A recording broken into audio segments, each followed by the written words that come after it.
start with your why is a really important thing, I think, as like a first step. Once you're clear on your why, what do you want to come of this? And then that will help like drive your follow through on it.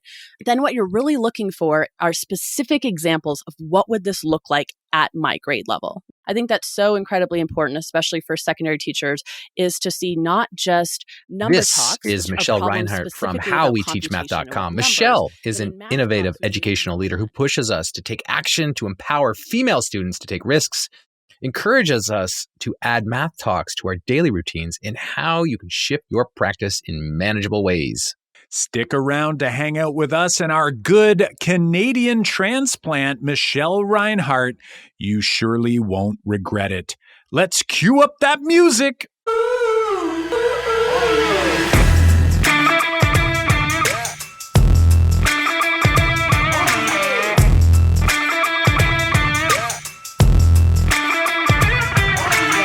Welcome to the Making Math Moments That Matter podcast. I'm Kyle Pierce. And I'm John Orr. We are from Make Math Moments. We are two math teachers who, together, with you, the community of educators worldwide who want to build and deliver math lessons that spark curiosity, fuel sense making, and ignite your teacher moves.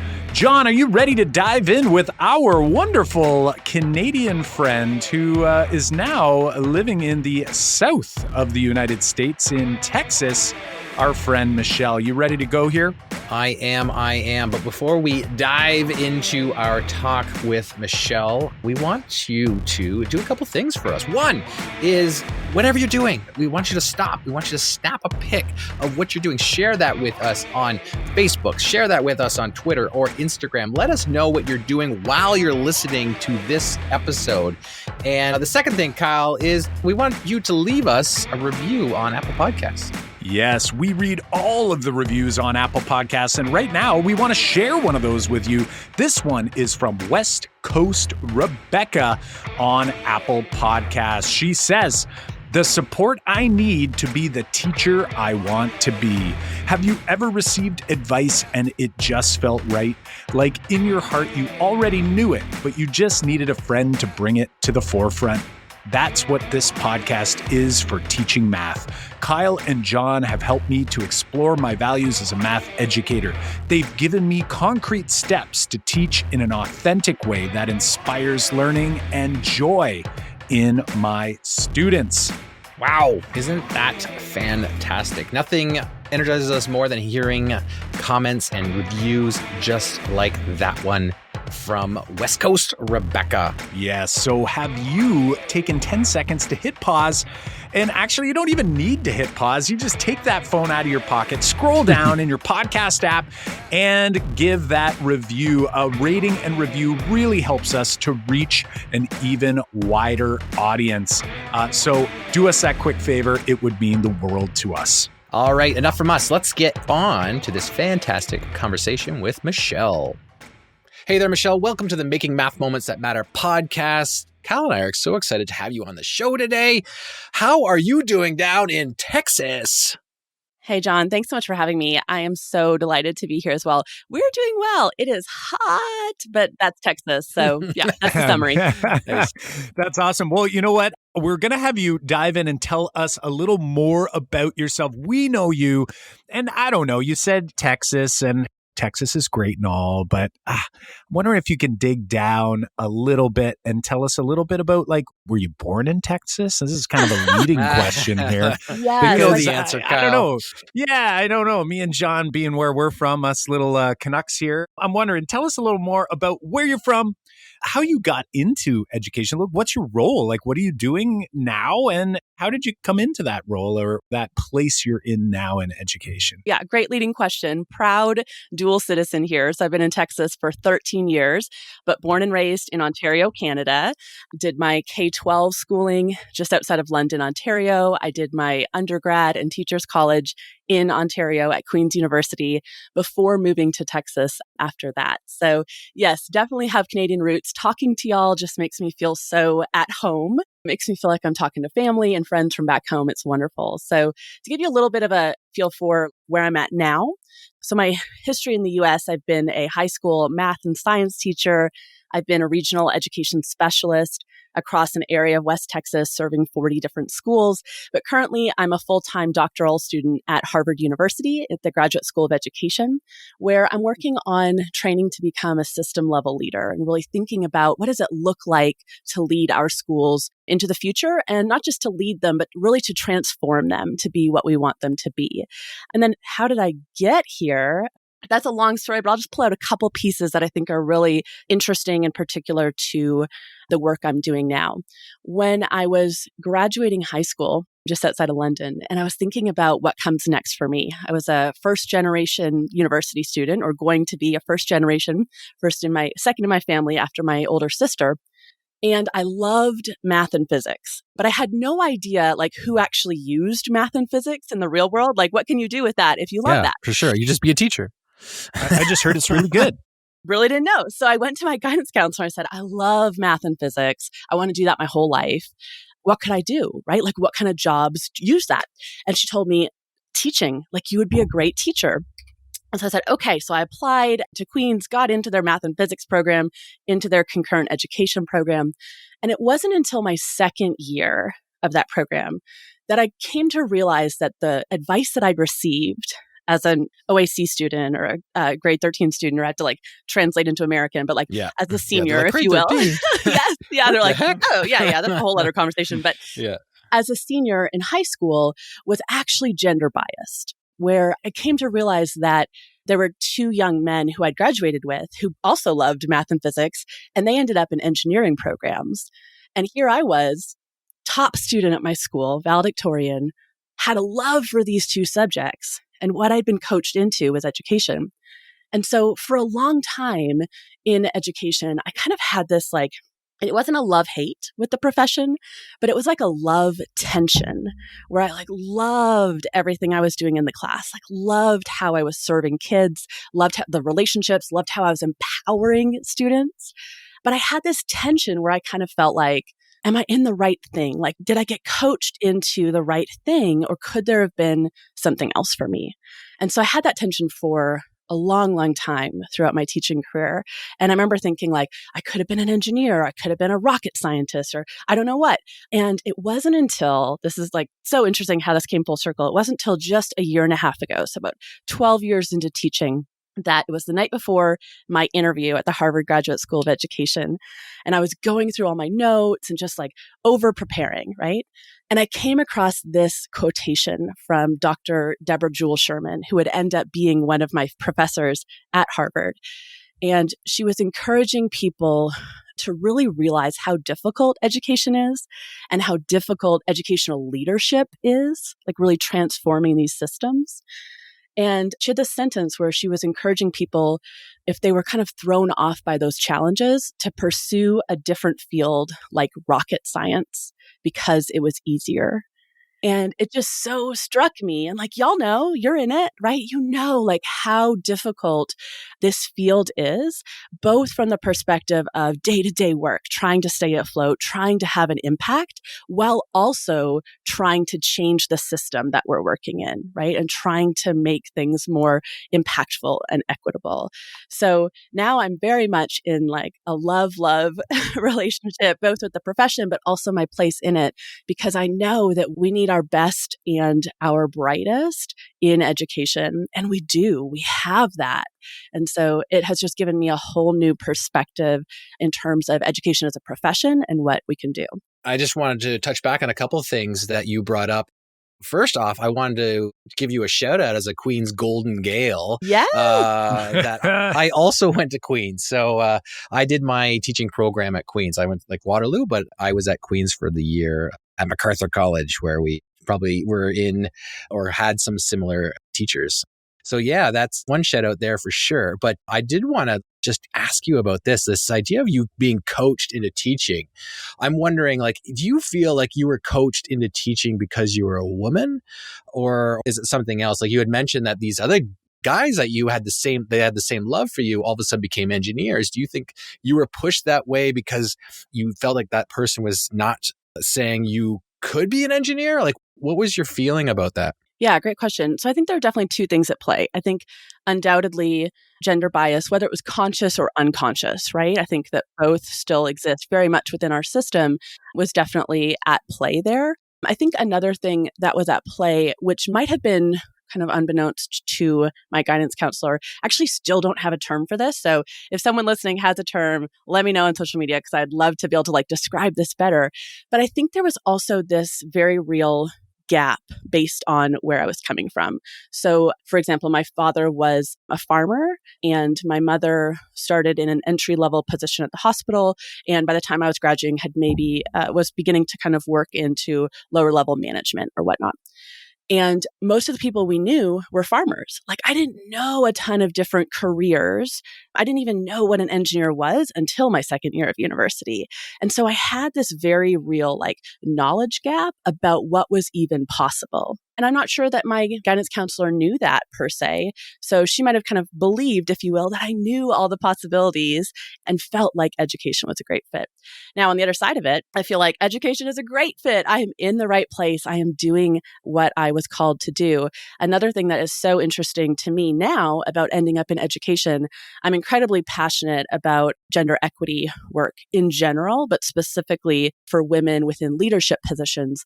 And through this whole process, I've ended up in the field, education, that has the largest gender equity gap between its workforce and between its leadership.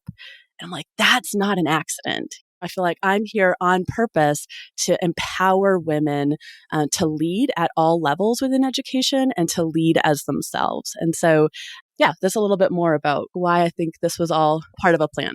It's so interesting, when you think about bias and you think about all of the unconscious biases that we all have, regardless of how intentional we are, how reflective we are on it. I'm thinking about the role of guidance counselors, for example, and I have many stories where I think a guidance counselor thinks they're trying to help as many students as possible, but oftentimes sort of shut certain doors based on a very surface level understanding of the student that they're working with. So I'm happy it worked out for you, being that you love where you are and what you're doing.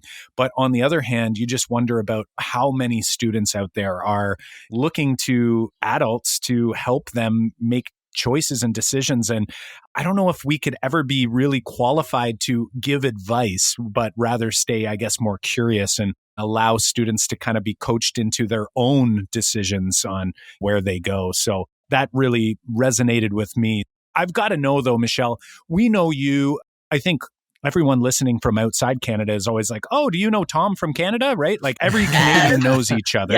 Yes. But of course we know Michelle from Canada. So my wonder though is take us back, because I'm picturing where you are now. And there's probably a lot of people listening going wow, Michelle is doing some pretty incredible thinking around education, around mathematics, around your role and the role of the gender bias that's at play in education, but in so many different sectors as well. Take us back to your time as an educator. Let's talk about early Michelle, because I think it's really important for people to kind of understand that, I don't know, for me anyway, I was a very different teacher at the beginning of my career, and we talk about that a lot on this podcast. So take us back to early Michelle. What was early Michelle like in the classroom as a math educator? What was it look like, sound like? And take us a little bit down that journey of maybe transformation or what made you arrive at where you are today. Yeah, I love this question because someone I follow online was sharing recently, we need to stop comparing our chapter 1s to somebody else's chapter 7, right? And so thinking about what did my chapter 1 look like? And it was not pretty. Or now I say that. And I think that that's a true mark of growth, is if we look back, I think at every kind of chapter we get to later in our life, we should look back with a bit of regret about what we did before because we didn't know what we didn't know. So when I first started out, what was such a blessing to me was that In the Canadian system, you come out with 2 teachables. So I came out both as a math and as a science teacher, which is a little different than kind of how teachers are trained, particularly in my part of Texas. But that was a blessing to me because I was teaching math and I was teaching science. And I was teaching science in this very engaging, hands-on problem, conjecture, what do you think is going to happen? And then experiment with it, see what it happens, and then formalize it later, right? Very much this idea of like a 3-act task is inherent to science. It's kind of this 5E, engage, explore, and then explain methodology. So that's how I was teaching science. And then I was teaching math in this very traditional way, like I had been taught of here are 3 examples. The first one's really easy. The second one's medium. The third one is like, ooh, watch out for one of these in homework. And then I'll give you all some time in class to work on the 25 problems we're going to do for homework or whatnot. And watch out for the last 3 on homework because they're the word problems, right? Like very traditional kind of style, if you will. And at the end of my second year of teaching, when I was switching districts, one of my students gave me what I thought at the time was like the highest compliment. And she said, "We're so sorry to lose you." I'd been teaching calculus. She'd been one of my calculus students. And she said, "You're such a good teacher. You could explain calculus to a 3-year-old." And I remember like being so proud of that comment at the time. Now that I'm a mother, I realize I can explain nothing to a 3-year-old. Like there's like no convincing these children around here. Yeah. But also I realized that that was rooted in what I thought math teaching was, which was very clear explanations. If you can just clearly explain something well enough, that's how you teach it. And in my third year of teaching, I kind of ran into this cognitive dissonance where I realized that how I was teaching science about exploring something and acknowledging that kids already knew something about this and could figure some things out before I would formalize or lay it on top of it, that was fundamentally different than how I was teaching mathematics. And they actually represented different pedagogies that represented this idea of like kids can make sense, kind of my science teaching, versus kids have to be told, my math teaching. And so then I began to wonder, what would it look like? Like, what would it look like to do that in math? And I had no ideas, right? I was like, I don't know. I just know this one way to teach math. What would that begin to look like? So through a series of professional learning journey, et cetera, but really fueled by this cognitive dissonance of realizing that I was thinking about these same students. I was teaching in a small rural district, so I was teaching the same kids math and science, but I was treating them fundamentally differently in my pedagogy. What would it look like to kind of shift my math teaching to look more like my science teaching to honor that my kids could make sense of mathematics? That's a great realization. And I think I'm just going to push you a little bit here into saying, like, what did you do next? Because I think people are listeners of the show. Obviously, they're listening to this show. So they're invested in mathematical change and mathematical good ideas. And we're going to get into all of that. But I'm wondering, before we get into in all the resources that you are providing to teachers, what was one thing that you did to make that change happen for your students? Yeah, great question. So I still remember the moment. It kind of happened. It was the fall of my third year, and I'd gone to, a workshop somewhere. And it was the first time that I had seen math practice that looked different than like traditional textbook, page whatever, do the odds. And it was someone who was thinking about review structures that looked different than that. So she had designed some scavenger hunts and some different activities and some collaborative activities that got students talking about their math while they were doing it. And it was literally an aha for me that math didn't have to be rigorous or fun, that it could actually be both. Whereas up to that point, I thought it either had to be rigorous or fun/fluffy. And so it really got me thinking across, because I was teaching all high school courses at that point, all the way up through AP Calc, about how you could use these structures, whether it's scavenger hunts, mazes, puzzles, different kind of structures that makes the activity more engaging for students, but also get students talking and collaborating about mathematics. And that's not something I had known how to do previously. So that was such a great next step for me. Like, I love this idea of, yes, I didn't yet have a vision for what I wanted my math classroom to completely look like, but this was a really great next step that I could step into to move towards an engaging student-centered math classroom that I wanted. So that was a first step that really kind of unlocked things for me and got me into the next part. Another thing was thinking about opening structures differently and thinking about types of questions that I could ask students that would pull out what do they already know about this, that would position students as mathematically competent to be able to pull on what they know and share and make connections. And so that really has paved the way into a lot of the work I've been doing around math talks, which are a routine, kind of a spin-off of number talks that have students solve problems and or come up with different ways of representing or different equivalencies, et cetera, within a short 5 to 8 minute routine at the beginning of class. So that was another kind of next step where I wasn't necessarily fundamentally changing everything about how I was teaching. That felt like too big of a next step for me. But I could change how we practiced for 15 to 20 minutes. Then I changed how we warmed up for the first 5 to 8 minutes. And all of those kind of led me along this progression to really rethinking how I was approaching math pedagogy.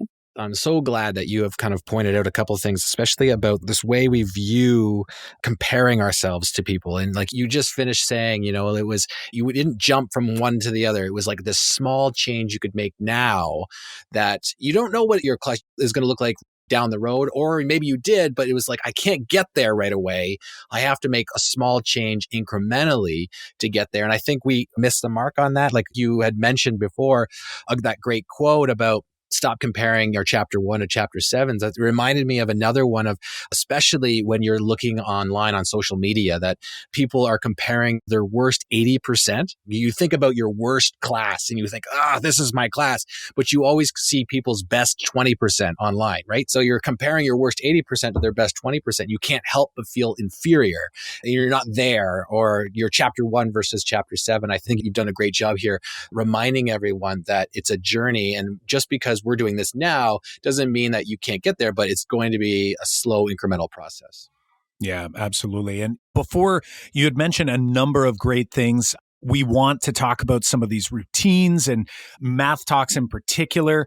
And John, you just reiterated a few of the things I was thinking as well. Just this idea of, again, even thinking if you're a parent, anyone who's listening as parents, we're so hard on ourselves as parents, because not only do you as a teacher often reflect on your worst class of the day, oftentimes it's your worst moment, right? It could be one interaction where it didn't happen the way you had wished. And it's sort of that can change the trajectory of your mood, your mindset for the entire day.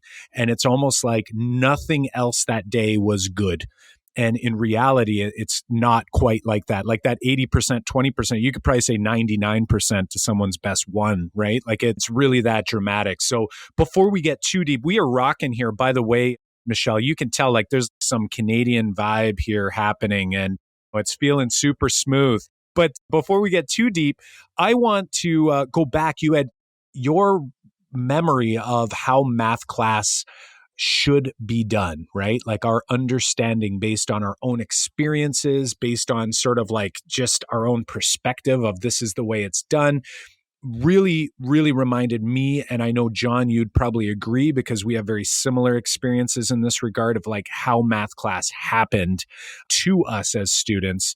I'm wondering, can you go back and go into that memory bank as a student in math class and describe a memorable math moment? So when you think of math class, not necessarily as a teacher, although some people do decide to go that route, I'm thinking more as a student. Is there a memorable math moment that sort of pops into your mind that you'd be willing to share with the Math Moment Maker community? Yeah, I have two that come to mind, one as a student and then another actually as a teacher. So I'll start with my student one first. So I, as I shared, loved math all throughout school. But what I came to realize, not in the moment, but later, is that I was actually loving school math, which is not, in my kind of experience, if you will, was not at all what real mathematics was about. So I very much loved this. Okay, here's this type of problem. Here are all the steps. Now replicate them perfectly and neatly and win all the praise, right? Like that's how I kind of thought about mathematics. And that's what I thought it was. And so in high school, then there was this opportunity to go join a math club at a neighboring university. Actually, it was at Western in London. And I was like, okay, that would be fun. Like I thought that that would be a really fun thing to do. And so talked to my parents into driving me in. I went to the first session and I hated it, like literally hated it, because they would give us questions and they wouldn't tell us how to do them. Or just like figure it out. And I can't even put into words how I felt, but I felt so stupid in those moments. I felt like, oh my gosh, I don't actually know how to do math at all. And what I didn't realize I was running into was this juxtaposition, if you will, of what I thought math was, this school math, versus what math actually is as this creative discipline. And so like that stuck with me. And even still, I ended up like taking a major in mathematics. And then in my undergrad realized, oh my goodness, like math as a discipline is so much more than what I thought it was, and I can do it. The second moment where I began to realize that math was more than I thought it was my second year of teaching in Texas, and I had my Canadian or Ontario teaching license kind of translated, if you will, into Texan to get a Texan license. But I had to take a certification test. So they had that down here that I had to take. So I'm taking this certification test over secondary mathematics, and there was this question on the certification test. It had a picture of a triangle and it said, okay, if you kind of tear off these three angles of the triangle, I know that y'all have done this activity. I think I've seen it on your websites as well. I'd never done it as a teacher or a student up until this point, but I saw it for the first time in this test. If you tear off the three corners of this triangle and kind of position them around this vertex or whatnot, what will happen? And I remember sitting there like testing, there's like a proctor walking around, and I literally had like an exclaim out loud moment where I was like, oh my goodness. And I was like, oh my goodness, like they would make a line. They would make a line. And the proctor literally like walks over to me and she's like, is everything okay? And I look at her and I remember thinking, everything is not okay. I remember like looking at her and being like, everything is fine with the test. My whole world is changing. Yes. And I wanted to like tell her in that moment, did you know? Did you know you can tear off the three vertices of a triangle and like lay them out and they make a straight yes, we line? wrote the test. Yes. No, she was a proctor administering like all different subjects, right? Yeah. She did not care. She literally thought I was having a problem like with the platform or something. Right. I just remember thinking, again, at that moment, I had an undergrad in mathematics. I was a very accomplished like mathematician, if you will, yet I didn't know, right? And I didn't know what I didn't know. And it was in that moment where I realized that so much of what I had come to know about mathematics was procedural and really devoid of the real meaning. And there was so much more to mathematics that I could understand and that my students could understand if I began to see mathematics in this like multi-representational kind of approach. So those are two moments that literally have stuck with me. And they might both seem negative, but it really to me was this awakening where I began to realize that how I was thinking about mathematics was too limited and was actually like an insult to what mathematics is as a discipline. No, I saw them as both being positive because of what you just said there as an awakening. And your example about the three angles forming 180 degrees was mind-blowing to me. But I remember reading it in a textbook, like while I was studying for like, how do I teach the angle sum theorem of triangles? Like, I'm like, that was an awakening for me in the sense where I had that love-hate relationship all of a sudden with my past high school and elementary career as a student. I'm like, why didn't I learn these things? Like, why is it taking me to kind of study it a little bit in depth? That was where the vow comes out to be like, I'm going to make sure my students see this kind of stuff. So let's keep going on this energy you're totally bringing to the podcast on your excitement for mathematics. You mentioned Math Talks earlier, and I want to kind of dive in on that a little bit in detail here because I think our listeners deserve to know all about this. And when people think about Math Talks or number talks, I think generally, as I'm a high school math teacher, when I talk about this to other teachers, especially in, say, my school or my district, I think people think that's an elementary kind of thing. That's for elementary students. Tell us more about that. Like, what are Math Talks specifically, and why are they actually good for high school students?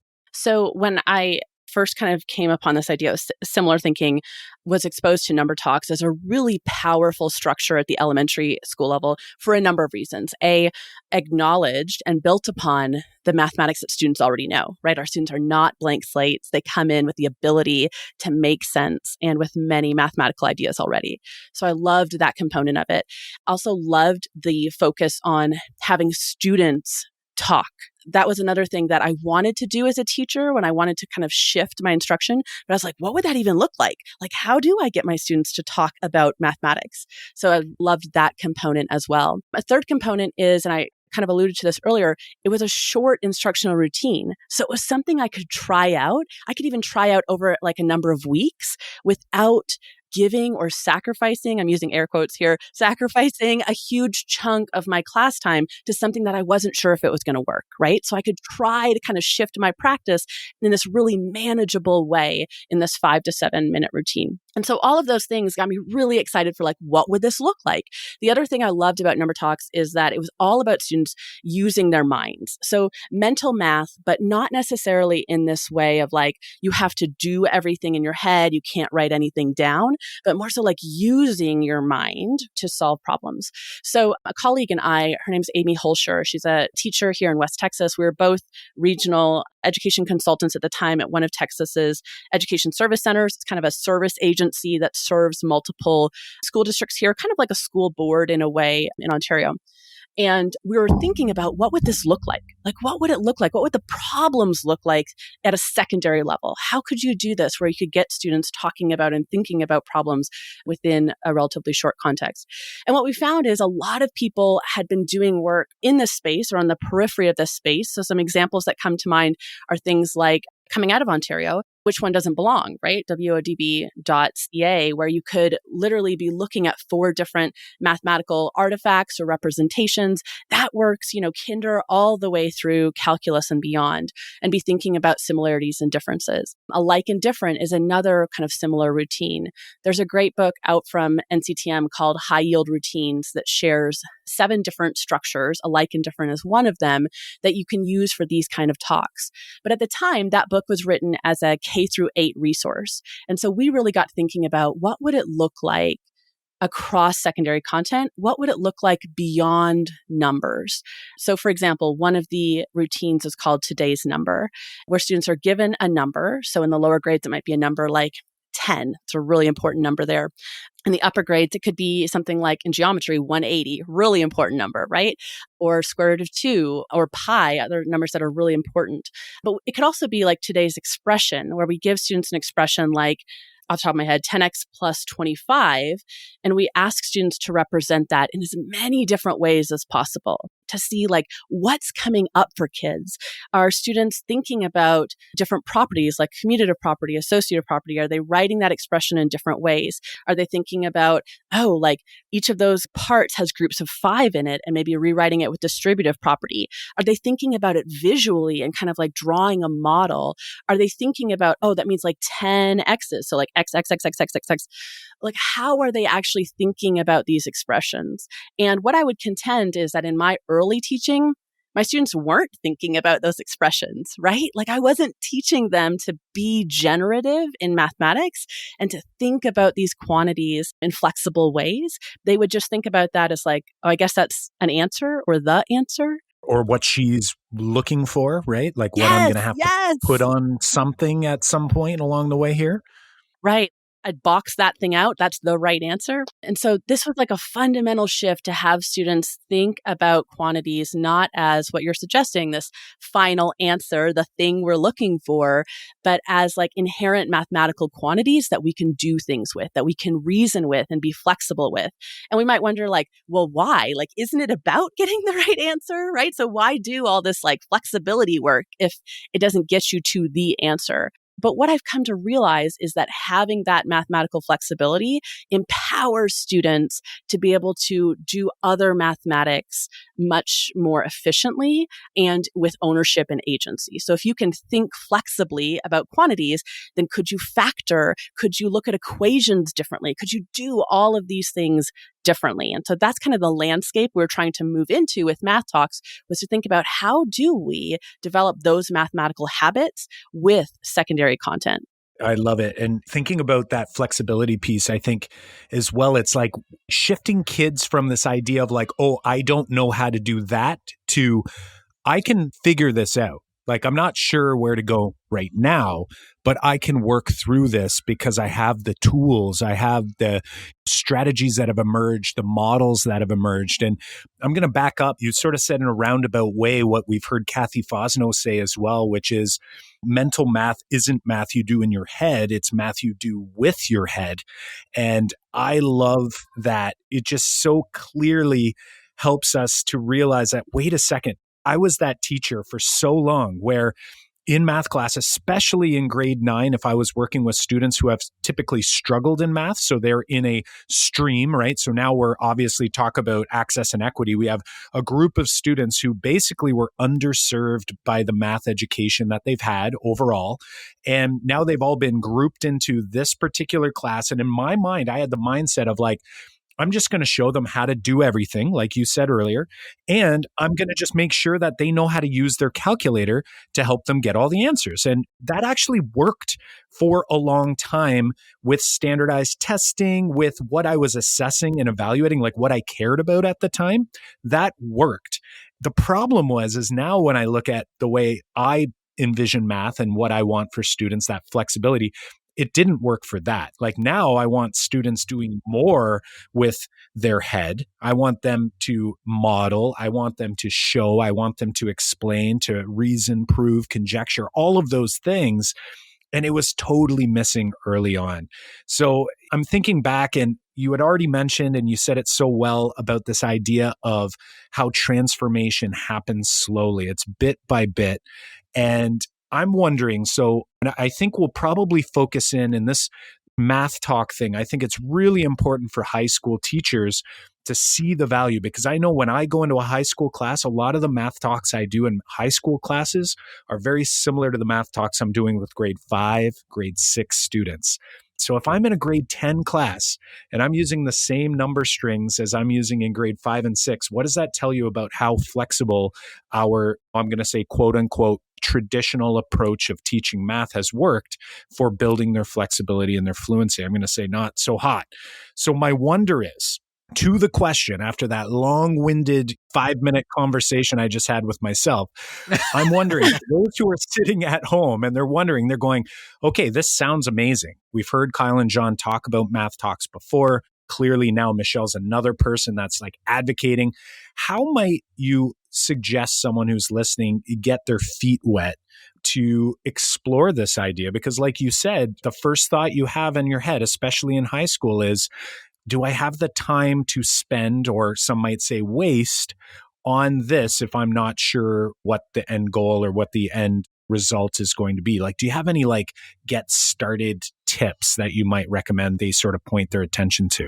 I think too, and you really laid this out, this idea of like, be clear on your goal. If your goal is to get students talking about mathematics, to develop their mathematical flexibility, to be generative in their mathematical thinking, then where is that happening? And for me, I wanted all those things, but I wasn't doing things that would specifically build to that. So like getting that clarity on why will really help you not just try something new, but stay with something new for the 2 to 3 weeks it takes for you to see success with it. Because the first time you do anything new, both you and students are kind of like, we're trying this out. We're not sure. Like, this is a pushback on what we typically do in this class. So that's kind of like, start with your why is a really important thing, I think, as like a first step. Once you're clear on your why, what do you want to come of this? And then that will help like drive your follow through on it. Then what you're really looking for are specific examples of what would this look like at my grade level. I think that's so incredibly important, especially for secondary teachers, is to see not just number talks, which are problems specifically about computation and with numbers, but in math talks, we move beyond that to think about what would a short routine look like that has students think about functions or think about, I don't know, comparing like rational equations or some of the stuff that we get into in high school math or in middle school math that goes well beyond just a computational problem. So as a starting place, I've compiled a number of these examples of math talks across grade levels on my website. People can go to howweteach.com/math talks, and they will see examples from 6th grade all the way up through the higher level high school math courses of specifically what this looks like. What might be an alike and different that looks at, for example, rational functions or solving systems of equations or other routines that look at geometry concepts, et cetera, just to kind of get a vision for what this could look like. Then grab some of those and try them with your kids in the first 5 minutes of class or in a 5-minute transition time in class a couple days a week. And again, think about your goal. If my goal is to get students talking about mathematics, thinking flexibly, etc., how might I begin to assess whether I'm seeing growth in that over a 2-week period? And I really think that we will. And it really helps like us see and believe what our students are capable of in terms of thinking and reasoning and communicating mathematically. But it helps students be empowered with that same thinking as well, right? That there are things that I know that I can do. So those are 2 kind of first steps that come to mind. Yeah, those are great actionable steps. And I really like that. I think people need to hear more about goals and specifically addressing the goal you have in mind. I think a lot of teachers get bogged down or overwhelmed in the sense that there's math talks. Oh, there's React math tasks, or there's which one doesn't belong. And there's all these things. And they're like, I got to get into that. And instead of thinking first about what is the learning goal that I want to elicit with my students, and then maybe trying to find the right structure to help bring that out. And I think you've provided some great actionable tips, things that people can try without making a whole new change in their classroom. Like small wins is always something that is great for teachers to kind of get their feet wet, like Kyle has used and you've provided suggestions for. And again, thank you for providing your website. Like everyone can go to howweteach.com/math talks to kind of learn more about math talks. We're getting short on time, but I'm wondering if you could kind of think about one big learning goal right now that you would want our listeners to take away from this chat, what would you say would be something that one kind of big last message for them to walk away with? I think one thing I'm thinking about earlier, you asked me, like, what are some things, thinking back to my chapter 1, right? Another thing that I feel like I did, not just in chapter 1, but maybe all the way through like chapter 5 or 6, is that I was really thinking about like empowering young women specifically in math, right? I wanted young women to see themselves as mathematicians. Also specifically thinking about how I would empower my students of color to see themselves as mathematicians and to see themselves as capable and really to think about math or STEM fields as a next step. But what I realize now is that while that was well-intentioned, I was really focused on empowering those students with content knowledge, right? If I help them learn math really well, both either through this like teaching by telling, which was my initial strategy, and then by teaching by exploring, which is my kind of secondary strategy. But I was really focused on like, if they can just learn the content, then they'll be set up well. What I realize now is that there's this whole other kind of field of habits of mathematicians, if you will, that I wasn't explicitly fostering.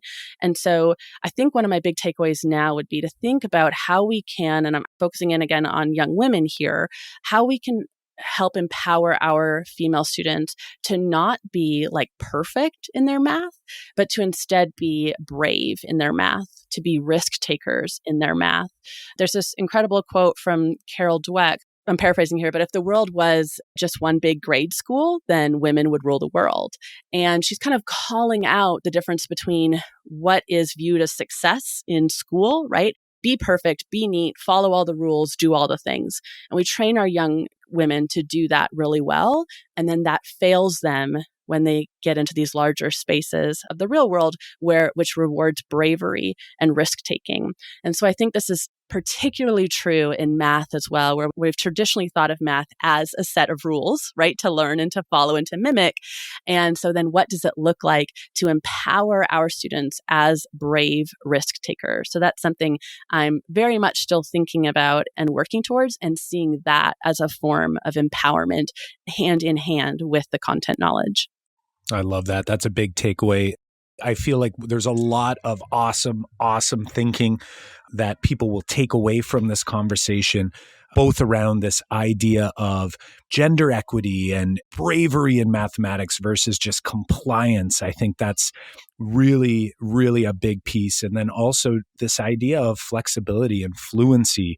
I think sometimes people, and especially outside of education, there's sort of this idea of like you use rote memorization to memorize math facts, or you do all this like other new math stuff, and like that there's this huge difference between the two, when really what I'm hearing from you is like, we want somewhere in the middle where students are flexible and fluent. We want students to be confident when they want to calculate in mathematics. But at the same time, we don't want them saying, oh, I don't know that one, and then shutting down. And I'm getting that message from you as well. So I really want to thank you on behalf of the Math Moment Maker community. It's been awesome to have you on, Michelle. It's been a long time coming.